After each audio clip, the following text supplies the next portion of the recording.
Assalamu alaikum everyone. Just to recall, this is session 2 of my journey being part of a team launching a retail chain brand in Pakistan. So मैंने पहले share किया था कि हमने start किया था as per our bookish knowledge from brand positioning. तो हमने पहले ये डिसाइड किया कि यार हम कौन हैं, हमारे कस्टमर कौन होंगे एंड हम डिफरेंट कैसे होंगे। फिर इसके बाद वैसे होमवर्क का पार्ट ही होता है इन सब चीज़ों को डिसाइड करते हुए कि आप जो इंडस्ट्री एनालिसिस करते हैं कि जिस इंडस्ट्री में आप जाना चाह रहे हो वो सस्टेनेबल है भी सही या नहीं है, और आपने उसमें डिफरेंट फ्रेमवर्क्स मॉडल्स लगते हैं, लेकिन वो जो बिजनेसमैन है उसको पता होता है। यानी जैसे आप उसको 5 C's कहें या कुछ भी सिंपल शॉर्ट एनालिसिस कह लें वगैरह वगैरह, उसमें आप देखते हो कि यार मेरी कंपनी की स्ट्रेंथ्स क्या हैं, मेरे कॉम्पिटिटर्स की स्ट्रेंथ क्या हैं, और इसकी आपकी वैल्यू चेन में कौन लोग होंगे, आपका मॉडल सक्सेसफुल कैसे रहेगा, कॉन्टेक्स्ट आपको सपोर्ट कर रहा है कि नहीं कर रहा। और ये समझने के लिए फॉर एग्जांपल कि जैसे यार आप ब्रांड लॉन्च कर रहे हो और आप देखो कि ये ईवी इंडस्ट्री है, तो आजकल कॉन्टेक्स्ट सपोर्ट कर रहा है आपको। और अगर आप ब्रांड लॉन्च कर रहे हैं और वो जैसे टेली कम्युनिकेशन इंडस्ट्री हो, तो वहाँ बहुत ज़्यादा राइवलरी है, तो वो उसकी सस्टेनेबिलिटी प्रॉफिटेबिलिटी जो है वो, या जो मार्केट शेयर है उसका, वो डिफरेंट चैलेंज है उसके। तो ये सब आप उस वक्त देख रहे होते हैं। अब जब आपकी पोजीशनिंग डिसाइड हो जाती है ना, तो जब हमारी भी हो गई, तो इसके बाद ना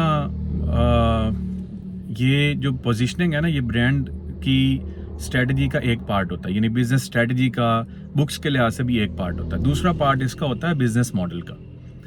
तो आज वाले बल्कि लेसन को हम बिजनेस मॉडल का नाम दे देते हैं। तो बिजनेस मॉडल जो है ना वो 2 तरह के होते हैं। अब आपने जिस तरह का कस्टमर बनाया होता है ना, उसी तरह का आपका बिजनेस मॉडल होता है। और मेरी एक फेवरेट लाइन थी कि यार it is positioning which decides the business model.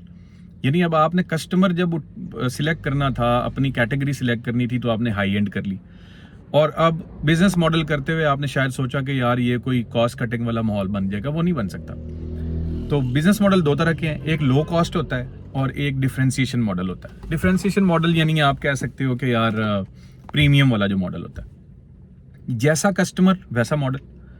अब आपका हाई एंड कस्टमर था अगर, जैसे हमारा था, तो हमने फिर रिटेल आउटलेट्स भी हाई एंड वाली बनानी थी।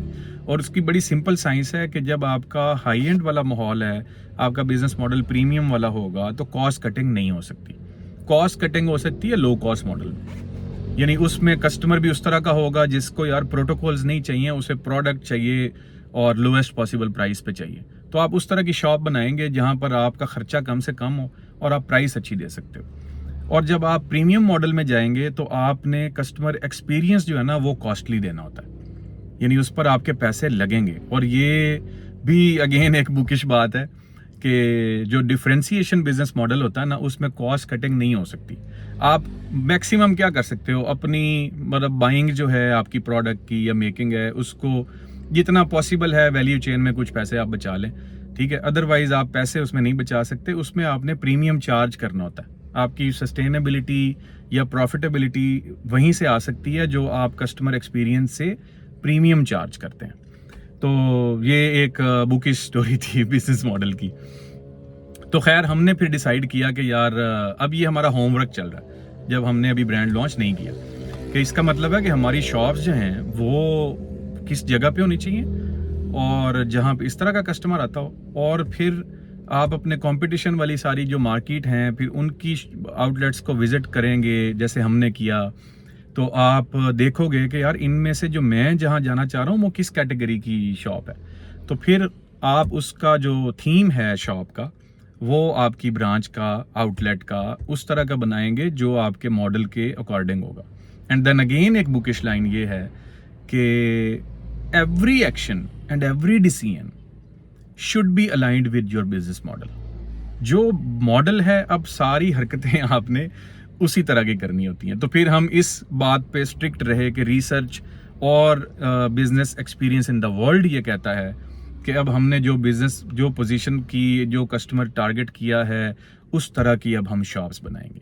And then we started mapping our shops कि हम ये जो कस्टमर हम टारगेट कर रहे हैं, ये जो कॉम्पिटिटर जो हम नज़र में रख रहे हैं, ये जो हमने ग्राफ पे अपनी पोजीशन बनाई है, ये हमें कहाँ कहाँ क्या करना चाहिए। एंड देन मेरा ख्याल है अब अगली स्टोरी आपको नेक्स्ट वीडियो में बताएंगे कि इसके बाद हमने क्या किया।